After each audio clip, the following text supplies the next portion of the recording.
Hello everyone, welcome back my new video. मैं हूं अमन और आप देख रहे हैं वर्मा इलेक्ट्रॉनिक लैब। इस वीडियो के अंदर मैं आपके पास एक इलेक्ट्रॉनिक ट्विज़र लेकर आया हूं जिसकी मदद से आप एसएमडी कंपोनेंट्स की वैल्यू को इजीली चेक कर सकते हो। और ये हमारे पास एक एलसीआर ट्विज़र है और ये हमारे पास जोई कंपनी का है। इसको करेंगे अनबॉक्स एंड रिव्यू।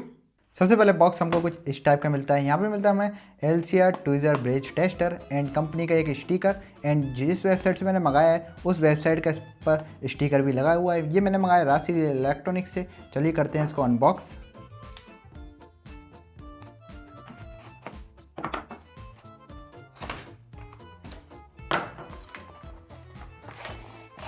सबसे पहले हमको कुछ इस टाइप का किट मिलता है। किट के आगे पीछे कुछ भी नहीं है। ओके, एक हमको यहाँ पे जिप मिलता है एंड ओपन करने पे हमको एक मीटर मिलता है। एंड यहाँ पे हमको मिलता है इसका एक चार्जिंग केबल जो कि हमको मिलता है C type, USB to C type. इसको हम इजीली अपने एडाप्टर में लगा के इसको चार्ज कर सकते हैं। यहाँ पे मिलता है हमको उसका मेन डिवाइस जो कि हमारा एक छोटा सा ट्विज़र है। एंड यहाँ पर हमको एक छोटा सा डिस्प्ले मिलता है जिसके ऊपर ये वैल्यू को शो करेगा।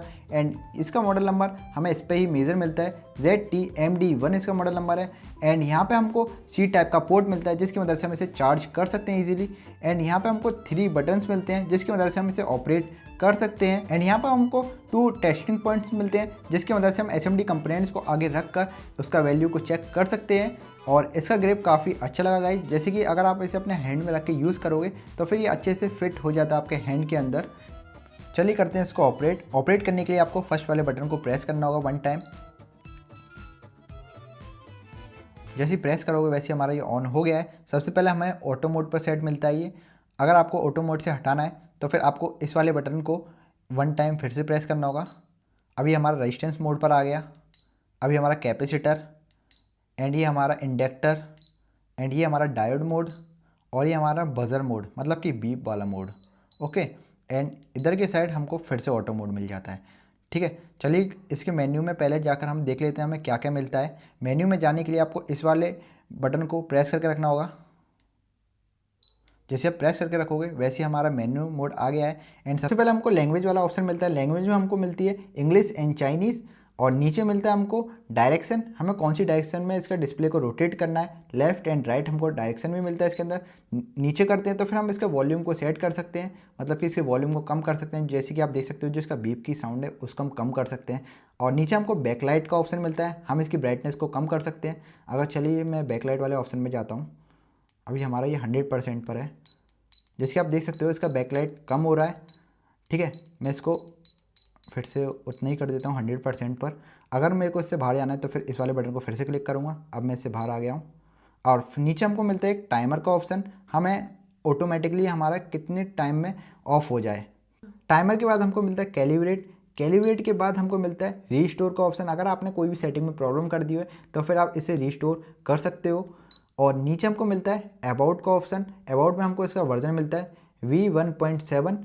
एंड अगर आपको इसके बैक जाना हो तो फिर इस वाले बटन को आपको प्रेस करके रखना होगा। जैसे कि आप ये देख सकते हो अभी हम मेन्यू वाले बटन में गए थे। अगर आपको यहाँ पर इसकी वैल्यू को चेंज करना है, रेजिस्टेंस की वैल्यू को, तो फिर आप इधर से चेंज कर सकते हो।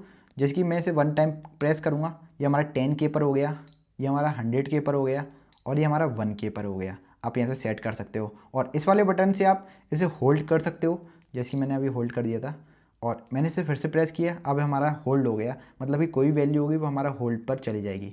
एंड यहाँ पर आप ये देख सकते हो कि यहाँ पर हमें एक लेवल का ऑप्शन भी मिलता है। यहाँ से हम इसका लेवल को बढ़ा सकते हैं कि ये देख सकते हो आप 0.6 वोल्ट है। अगर मेरे को इसके लेवल को कम करना है तो फिर मैं इस वाले बटन को प्रेस करूँगा। लेवल इसका कम हो गया 0.3 वोल्टेज। लेवल को ज़्यादा करना है 0.6 वोल्टेज। अब ये देख सकते हो अभी हमारे ऑटो मोड पर सेट है। और यहाँ पर एक रेजिस्टेंस है छोटा सा, देखते हैं कि ये रेजिस्टेंस की वैल्यू को पहचान पाता है क्या नहीं। जैसे कि आप ये देख सकते हो कि इसने रेजिस्टेंस बता दिया है कि हमारा रेजिस्टेंस कितने ओम्स का है। ये हमारा 10 ओम का है। और यहाँ पर हमें आर वाला सिंबल भी दे दिया है, ये क्योंकि हमारा ये रेजिस्टेंस है। जैसे कि आप ये देख सकते हो यहाँ पर हमें एक और रेजिस्टेंस मिलता है। इसकी वैल्यू को हम चेक करते हैं। जैसे मैंने इसका वैल्यू को चेक किया उसने इजीली बता दिया 814.7 मेगा ओम्स का रेजिस्टेंस है। जैसे कि गाइस जो हमारे पास ये वाला रेजिस्टेंस है वो 820 मेगा ओम्स का है। बट थोड़ा बहुत एक्यूरेसी में फ़र्क हो सकता है, इतने से कोई प्रॉब्लम इशू रहेगा नहीं। चलिए अब हम कैपेसिटर को चेक करते हैं। यहाँ पे 2 कैपेसिटर लगे हैं। सबसे पहले हम इस वाले कैपेसिटर की वैल्यू को चेक करते हैं।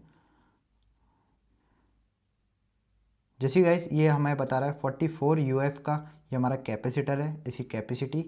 एंड आप ये देख सकते हो ये हमारा 47 UF का है, थोड़ा बहुत ऊपर नीचे हो सकता है, कोई इशू नहीं है उससे। एंड ये वाला कैपेसिटर है हमारा 220 UF का। चलिए इसका वैल्यू को चेक करते हैं। मैं बता रहा है 208 UF, थोड़ा बहुत ऊपर नीचे हो सकता है गाइस। अब इंडक्टर का वैल्यू को चेक करते हैं। इंडक्टर पे आपको अच्छे से टच करना है। इसका वैल्यू बता रहा है 98 UH।